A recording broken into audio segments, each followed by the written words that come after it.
আলহামদুলিল্লাহ, আমরা যেভাবে আহ, আসছিলাম আমরা আসছি এ পর্যায়ে। আমাদেরকে আলোচনা উপহার দিবেন দৌলত খান আহ, শহরে অবস্থিত হাজীপুর ইসলামিয়া ফাজিল ডিগ্রি মাদ্রাসার সম্মানিত আরবি প্রভাষক হযরত মাওলানা নাজিউর রহমান আল জাজিরি সাহেব হুজুরের নির্ধারিত আলোচ্য বিষয় ছিল মদ পানের শাস্তি। আমাদের সমাজে আসলে মদ পান করার বিষয়টাই দেখা যায় অহরহ চলছে বিভিন্ন জায়গায়, বিভিন্ন দোকানে, পাট্রে, বাজারে, গঞ্জে রাষ্ট্রীয়ভাবে অনুমতি দিয়ে মদ পান করে বিভিন্ন অপরাধ প্রবণতা তারা করে থাকে। আপনি কোরআন ও সুন্নাহর দৃষ্টিভঙ্গি থেকে আমাদেরকে বিষয়দেরকে সতর্কমূলক কিছু বলতেন, জি মহতারাম। نحمده ونصلي على رسوله الكريم أما بعد قال الله سبحانه المجيد الذين آمنوا إنما الخمر والميسر والأنصاب والأزلام رجس من عمل الشيطان فاجتنبوه لعلكم تفلحون। মহতারাম, আপনার আলো মানে সাউন্ডটা আর একটু মনে ডেভেলপ করা লাগে, সাউন্ডটা কম হচ্ছে, আর একটু ডেভেলপ করলে মানে আমরা ভালো শুনতে পারতাম। ধন্যবাদ। সম্মানিত সুধী, যারা আমাদেরকে লাইভে দেখছেন এবং কাছে রয়েছেন, দূরে রয়েছেন, আপনাদের সকলকে মোবারকবাদ। কিছুক্ষণ পূর্বেই আমাদের মুফতি নুরুল করিম সাহেব হত্যা বিষয়ক অত্যন্ত সুন্দর একটি আলোচনা করেছেন। আমাদের দেশেও এই দুই একদিন পূর্বে একটা ঘটনা আমাদেরকে সবাইকে হতভম্ব করে দিয়েছে। যেমন আসিয়া, এই মাগুরার আসিয়াকে ৮ বছরের একটি মেয়েকে ধর্ষণ করে একটা পর্যায়ে সে মৃত্যুর কোলে ঢলে পড়েছেন। তো হত্যা বিষয়ক হত্যার কয়েকটি ক্লাসিফিকেশন আমাদের মুফতি নুরুল করিম হুজুর তুলে ধরেছেন। আমাদের আসিয়ার মতো অনেকেই এরকম দর্শনের শিকার হয়ে মৃত্যুর মুখে চলে যাচ্ছেন। আবার আবরার ফাহাদের তথ্যগুলো তিনি তুলে ধরেছেন। আমার কাছে ব্যক্তিগতভাবে খুবই ভালো লেগেছে। আর আমার কাছে আরেকটু ভালো লাগার পিছনে কারণ হলো এটাই আমার প্রথম বিষয় যে আমি কোনো লাইভ প্রোগ্রাম করছি। তো সম্মানিত সুধী, আমার নির্ধারিত বিষয় ছিল মদ। আসলে আমাদের দেশে আমরা বিগত সময় দেখছি যে যেমন ইয়া বা মদ সম্রাট আমরা দেখেছি, সম্রাটকে দেখেছি। তারপরে ক্যাসিনোর বিভিন্ন ব্যবসা বাণিজ্যের মধ্যে আমরা মদের একটা সয়লাভ দেখেছি। এবং ১৯৯৬ সালে আমরা অনলাইনের মাধ্যমে যেটা জানতে পেরেছি যে আল্লামা দেলোয়ার হোসেন সাইদী সাহেব আমাদের উম, যিনি আমাদের তাফসির জগতের, যিনি বাংলাদেশের জগতে যিনি উজ্জ্বল নক্ষত্র, আল্লাহ সুবহানাহু ওয়া তাআলা তাকে, মরহুমকে জান্নাতের উচ্চ মাকাম দান করুন সকল বলি আমিন। সম্মানিত সুধী, এই ১৯৯৬ সালে উনি সংসদে একটি ভাষণ প্রদান করেন। সেখানে মদ, জুয়া, ফেন্সিডিল এসব বিষয়ে নিষিদ্ধ করার দাবিতে এক নাতিদীর্ঘ প্রায় ১০ থেকে ১২ মিনিটের আলোচনা পেশ করেন। কিন্তু ভাগ্যের নির্মম পরিহাস যে উনি যখন আলোচনাটা করেছেন, সংসদে বিল উত্থাপন করেছেন, কিন্তু এটা কার্যকরের ভূমিকা রাখতেই প্রায় ২ বছর চলে গিয়েছে। তো যাই হোক, আমি সরাসরি চলে যাচ্ছি যে মহান আল্লাহ সুবহানাহু ওয়া তাআলা তিনি বলেছেন, নিশ্চয় মদ, জুয়া, তীর দিয়ে ভাগ্য নির্ধারণ, এইসব সবকিছু শয়তানের কাজ, তোমরা এসব কিছু থেকে দূরে থাকো। রাসূল আকরাম সাল্লাল্লাহু আলাইহি সাল্লাম তিনি আরো বলেছেন যে যখন কোনো ব্যভিচার করে তখন সে মুমিন থাকে না। যখন কেউ মদ পান করে তখন সে মুমিন থাকে না। যখন কেউ চুরি করে, চুরি করা অবস্থায় সে মুমিন থাকতে পারে না।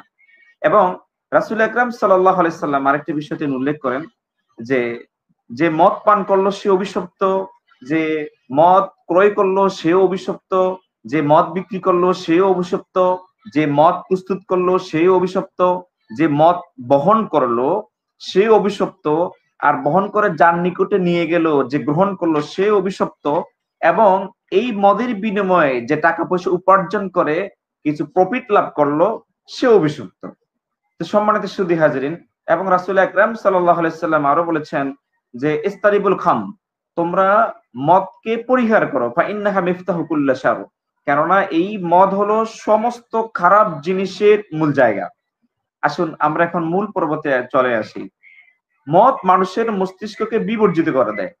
আপনি দেখবেন, আমরাও দেখেছি, আমরা যখন বিশ্ববিদ্যালয়ে যখন আমরা পড়েছিলাম তখন আমরা কিছু বাম রাম দল দেখেছি, যেমন ছাত্র ইউনিয়ন, ছাত্রলীগ, জাসদ, বাসদ তাদেরকে দেখেছি।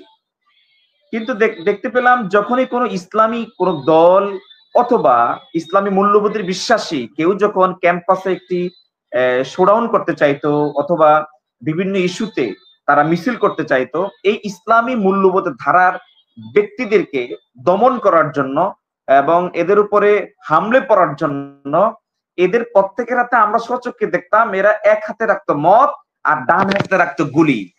এদের ধারণা এটাই, আমি যখন মদ পান করব আমার মাথা মাতলামি করবে, তখন আমি টিগার চাপ দিয়ে ব্যাপকভাবে গুলি করতে পারবো, ইসলামী মূল্যবোধের বিশ্বাসী মানুষদেরকে হত্যা করতে পারবো।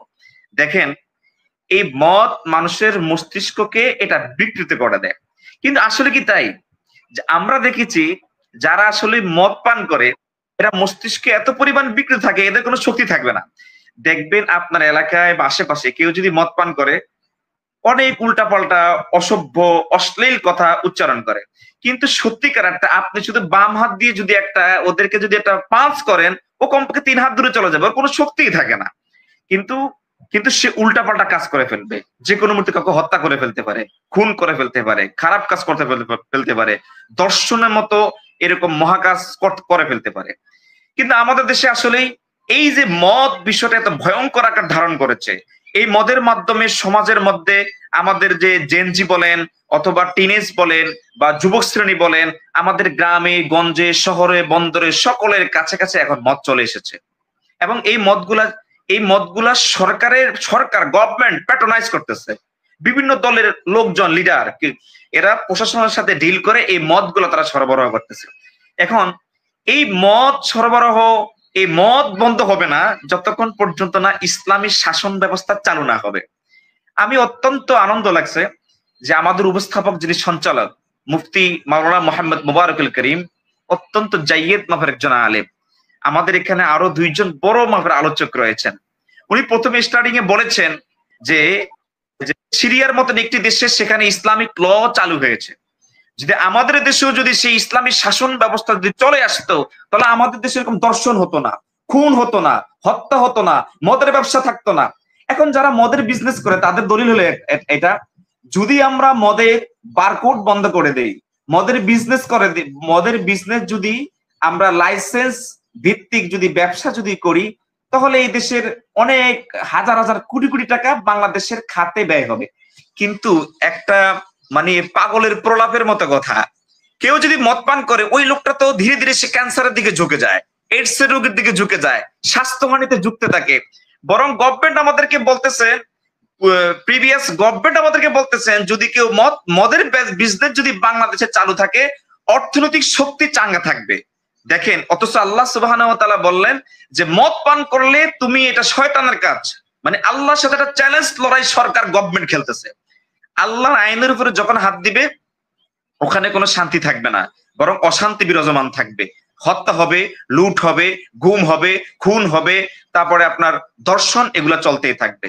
তাহলে এগুলার জন্য এই মদের যে সরকার গভর্নমেন্ট যে প্যাট্রোনাইজ করছে, এটার মূল হলো সরকারের যারা আমাদের মন্ত্রী পরিষদে যারা আছেন, ক্যাবিনেটে যারা আছেন, এদেরকে উচিত সকলে মিলে ইসলামী শাসন ব্যবস্থা চালু করা। যখন ইসলামী শাসন ব্যবস্থা আমাদের দেশে চালু হয়ে যাবে, মদ অটোমেটিক এটা বন্ধ হয়ে যাবে, মদ বন্ধ হবে, জুয়া বন্ধ হবে, সিগারেট বন্ধ হবে, অন্যায় অটোমেটিক বন্ধ হয়ে যাবে। যদি আজকে আমাদের দেশে যদি মদ পানকারী যারা মদ পান করে এদেরকে যেমন রাসূল আকরাম সাল্লাল্লাহু আলাইহি সাল্লামের সময় হাদিসের মধ্যে আমি পড়লাম যে রাসূল আকরাম সাল্লাল্লাহু আলাইহি সাল্লামের সময় একজন লোককে আনা হলো, সেই লোক মদ পান করেছে। মদ পান করার কারণে রাসূল আকরাম সাল্লাল্লাহু আলাইহি সাল্লাম খেজুর গাছের 2টা ঢাল তিনি নিলেন, নিয়ে তাকে 40টা বেত্রাঘাত করলেন। আর 2টা ঢাল একসাথে নিয়েছে, কিন্তু ওমর রাদিয়াল্লাহু তাআলা আনহু, আবু বকর রাদিয়াল্লাহু তাআলা আনহু এনারা কি করলেন, সাহাবায়ে কেরামদের সাথে পরামর্শ করলেন, ভোট গঠন করলেন, পরে তারা করলেন একটা বেত্রাঘাত দিয়ে। অলরেডি খেজুর গাছের শুধুমাত্র একটা বেত্রাঘাত দিয়ে 80টা বেত্রাঘাত তাদেরকে দিয়েছেন। যদি আমাদের দেশে এই বেত্রাঘাতের ব্যবস্থা যদি কায়েম থাকতো এবং দিবালোকের সকলের সামনে যদি মদ যারা পান করে তাদের যদি চরিত্রকে উন্মোচন করা হতো, প্রশাসন যদি সহযোগিতা করত, তাহলে আশা রাখি এই মদের ব্যবস্থাপনা এবং মদের সাথে যারা জড়িত সকল কিছুই আসলে উঠে আসতো। সম্মানিত সুধী, আমরা এখান থেকে আমাদের যে বিষয়টা ফুটে এসেছে, মদকে যদি আমাদের সমাজ থেকে মদ, ইয়াবা, গাঁজা, ফেন্সিডিল এগুলো যদি আমাদের সমাজ থেকে যদি আমরা যদি উঠিয়ে দিতে চাই এবং যুব সমাজকে যদি সুন্দর চরিত্র যদি উপহার দিতে চাই, তাহলে আমাদেরকে প্রশাসনিক লেভেলে যারা আছেন এদেরকে অনেক আন্তরিক হওয়া লাগবে। অত্যন্ত দুঃখের বিষয় হলো সত্য, আমরা দেখতে পাই যে আমাদের থানা, তারপরে আমাদের বিভিন্ন এই থানার ওসি মহোদয়, ডিসি মহোদয়, এসপি মহোদয়, এরাই মূলত এই মদের ব্যবসার সাথে জড়িত। একজন মদ পান করে সে 50 লাখ টাকার মদ একটা জেলাতে প্রবেশ করায়, এর মধ্যে 30 লক্ষ টাকা ডিসির পকেটে অলরেডি চলে যায়। তাহলে আমি আশাবাদী, আমরা ব্যক্ত রাখি এই জুলাইয়ের 24 অভ্যুত্থানের বাংলাদেশে আমাদের নতুন যে সমাজ বিনির্মাণ হবে, আমাদের এখানে একজন প্রতিনিধি রয়েছেন যিনি আমাদের ইউনিয়নের একজন চেয়ারম্যান পদে প্রার্থী মুফতি নুরুল করিম সাহেব সহ যারা ইসলামিক পাণ্ডিত্য ব্যক্তিত্ব যারা রয়েছেন, যারা আগামী সংসদে যারা প্রতিনিধিত্ব করবেন, আমরা আশাবাদী এই মদের বিষয়ে, জুয়ার বিষয়ে, গাজার বিষয়ে, ফেন্সিলেটের বিষয়ে আপনারা উদাত্ত কণ্ঠে, দ্ব্যর্থ কণ্ঠে ভূমিকা রাখবেন এবং আশা রাখি আপনাদের এই দ্ব্যর্থ এই যে প্রকাশ্য কথাগুলো রাখবেন, এর মাধ্যমে আশা রাখি আমাদের দেশে মদ মুক্ত বাংলাদেশ ইনশাল্লাহ গঠন হবে। আশা রাখি আমি এই বলে আমি আমার বক্তব্য শেষ করছি। ওয়াখির দাওয়ানা আলহামদুলিল্লাহি রাব্বিল আলামিন। আসসালামু আলাইকুম ওয়া রাহমাতুল্লাহি ওয়া বারাকাতুহু। জি আলহামদুলিল্লাহ, অত্যন্ত গুরুত্বপূর্ণ আলোচনা করছেন কোরআন সুন্নাহর সাথে বর্তমান বাস্তবিক যে বিষয়গুলো আমাদের সমাজে চলছে। এটাই আসলে একজন দায়ীর বৈশিষ্ট্য যে উনি ওনার আলোচনার সাথে বর্তমান বাস্তবিক বিষয়গুলো তিনি তুলে ধরবেন, ফুটিয়ে আনবেন। সেই জায়গা থেকে আলহামদুলিল্লাহ মুহতারাম নাজির রহমান আল জাজিরি সাহেব তিনি তার আলোচনার মধ্যে যেভাবে কোরআনের আয়াত তিনি উপস্থাপন করেছেন, দলিল হিসেবে হাদিস থেকে এনেছেন, একই সাথে তিনি বর্তমান আমাদের সমাজের প্রতিটি রন্ধ্রে রন্ধ্রে প্রশাসনিক ভাবে, রাষ্ট্রীয় ভাবে যে অন্যায়গুলো চলছে এবং তাদেরকে যে জায়গাগুলোতে মেরামত করা প্রয়োজন, এই সমস্ত জায়গাগুলোতে তিনি অত্যন্ত চমৎকার ভাবে কথা বলেছেন। আমরা মুহতারামের দীর্ঘায়ু এবং সুস্থ কামনা করছি।